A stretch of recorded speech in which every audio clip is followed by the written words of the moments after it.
குட்டீஸ், good afternoon. எல்லாரும் சாப்பிட்டீங்களா? ஓகே குட்டீஸ், இப்போ நம்ம என்ன பார்க்க போகிறோம்? ரைம்ஸ் பார்க்க போகிறோம். ஓகே, இப்போ இந்த பிக்சரில் என்ன தெரியுது உங்களுக்கு? முயல் தெரியுதா? முயல் பார்த்துருக்கீங்களா? முயல் வெள்ளை கலரில் பார்க்குறதுக்கு அழகாக இருக்கும்ல. முயல் வேகமாக ஓடும், தெரியும் இல்லையா? இப்போ முயலை வச்சு தான் நம்ம ஒரு பாட்டு பாட போகிறோம். பாடலாமா? வாங்க.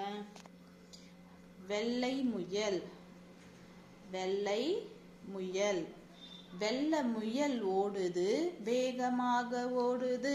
குள்ள முயல் ஓடுது, குதித்து குதித்து ஓடுது. நெட்டையான காதையே நீட்டி நீட்டி ஆட்டுது.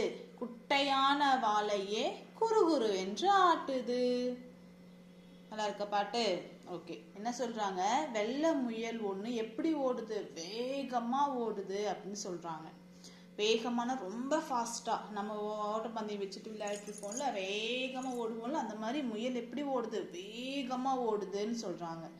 குள்ள முயல் ஓடுது, குதித்து குதித்து ஓடுது. குள்ள முயல் எப்படி ஓடும்? ஜம்ப் பண்ணி போவோம்ல, குதித்து குதித்துனா ஜம்ப் பண்ணி போவோம்ல, அதான் சொல்றாங்க. குதித்து குதித்து ஓடுது. நெட்டையான காதையே நீட்டி நீட்டி ஆட்டுது. முயலுக்கு காது எப்படி இருக்கும்? நெட்டையா, அதாவது நீட்டா இருக்கும் இல்லையா? அதை என்ன பண்ணுது? நீட்டி நீட்டி ஆட்டுது அப்படின்னு சொல்றாங்க. குட்டையான வாலையே குறுகுருவென்று ஆட்டுது. எப்படி இருக்கும் முயலுக்கு வால்? ரொம்ப குட்டியா இருக்கும். அது எப்படி ஆட்டும்? குறுகுறு குருன்னு ஆட்டும் அப்படின்னு சொல்றாங்க. ஓகே, பாடலாமா? பாடுங்க. மிஸ் பாருங்க, பின்னாடியே பாருங்க. வெள்ளை முயல் சொல்லுங்க. வெள்ளை முயல், வெள்ளை முயல் ஓடுது, வேகமாக ஓடுது. குள்ள முயல் ஓடுது, குதித்து குதித்து ஓடுது.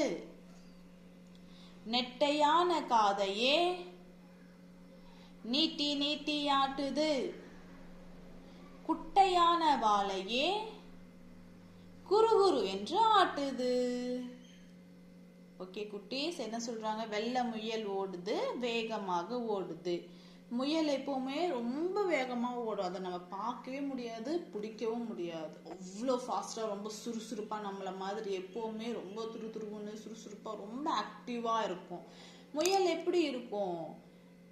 வெள்ளையா இருக்கும், ப்ரௌனா இருக்கும், அப்புறம் கருப்பு கலர்ல இருக்கும், அந்த மாதிரி சொல்றாங்க. அடுத்து குதித்து குதித்து ஓடும். முயல் எப்படி ஓடும்? ஜம்ப் பண்ணி அழகா குதிச்சு. நம்ம ஸ்கூல்ல கூட முயல் ஓட்டம் எல்லாம் வச்சிருக்கோம்ல, முயல் ஓட்டம் அதெல்லாம் வச்சிருக்கோம்ல, முயல் ஓட்டெல்லாம் வச்சிருக்கோம்ல. அப்பெல்லாம் நம்ம எப்படி ஓடுவோம்? ஜம்ப் பண்ணி விடுவோம். மிஸ் சொல்லுவாங்கல்ல, முயல் மாதிரி ஓடு அப்படின்னு சொல்றப்ப எப்படி பண்ணுவோம்? நம்மளுடைய கை ரெண்டுத்தையும் நம்ம தலையில வச்சுக்கிட்டு ஜம்ப் பண்ணி போவோம்ல. மிஸ் எல்லாம் நமக்கு இந்த விளையாட்டெல்லாம் சொல்லி கொடுத்துருக்காங்கல்ல. இதுல காம்படிஷன் எல்லாம் வச்சிருக்கோம்ல, போட்டியெல்லாம் வச்சு பிரைஸ் எல்லாம் கொடுத்துருக்கோம்ல. அப்படி அதேதான். அடுத்து முயலுக்கு காது எப்படி இருக்கும்? ரொம்ப நீட்டமா இருக்கும். முயலை தூக்குறப்போவே எப்படி தூக்குவாங்கன்னா, அதனுடைய காதை பிடிச்சிதான் தூக்குவாங்க. அந்த அளவுக்கு அதனுடைய காது ரொம்ப ஸ்ட்ராங்கா இருக்கும் அப்படின்னு சொல்றாங்க. நீட்டி நீட்டி ஆட்டும். அந்த முயலுடைய காதை முயல் என்ன பண்ணும்? நீட்டி நீட்டி ஆட்டிக்கிட்டே இருக்கும் அப்படின்னு சொல்றாங்க. அடுத்து குட்டையான வால்.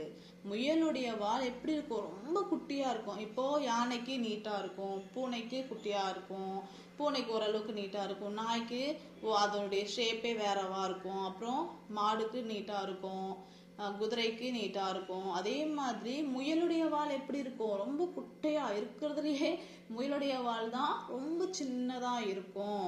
அந்த சின்ன வாலை அது என்ன பண்ணும்? குறுகுறுன்னு ஆட்டும். எப்படி ஆட்டும்? டிங்கிட்டாங் அப்படின்ட்டு குறுகுறுன்னு ஆட்டும் அப்படின்ட்டு சொல்றாங்க. ஓகேவா? இப்போ ஒரு முறை இந்த முயல் பாட்டு நான் பாடுறேன், நீங்க பின்னாடி சவுண்டா பாடணும். பாடலாமா? வாங்க. வெள்ளை முயல் சொல்லுங்க. வெள்ளை முயல், வெள்ளை முயல் ஓடுது, வேகமாக ஓடுது. குள்ள முயல் ஓடுது, குதித்து குதித்து ஓடுது. நெட்டையான காதையே நீட்டி நீட்டி ஆட்டுது. குட்டையான வாலையே குறுகுருவென்று ஆட்டுது. ஓகே குட்டீஸ், இந்த எல்லா பாட்டுகளையும் நீங்க வீட்ல என்ன பண்ணணும், மெமரி பண்ணிட்டு இருக்கீங்களா? இது வரைக்கும் நம்ம நிறைய ரைம்ஸ் வந்து பாடிட்டே இருக்கிறோம். ஸ்கூல் ஆரம்பிக்கிற வரைக்கும் நம்ம ரைம்ஸ் வந்து கண்டினியூவா பாடிக்கிட்டே இருப்போம். அப்போ நமக்கு ஒரு நாளைக்கு ஒரு ரைம்ஸ் கொடுக்கறதால நம்ம என்ன பண்ணணும், அந்த ரைம்ஸுங்கெல்லாம் திரும்பி திரும்பி வீட்டில் சும்மா இருக்கிறப்ப என்ன பண்ணணும், திரும்பி திரும்பி பாடிக்கிட்டே இருக்கணும். எல்லா ரைம்ஸும் பாடினீங்க அப்படின்னா அந்த எழுத்துக்கள் எல்லாம், அந்த அந்த வார்த்தைகள் எல்லாம் ஈஸியாக உங்க வாயில வரும்.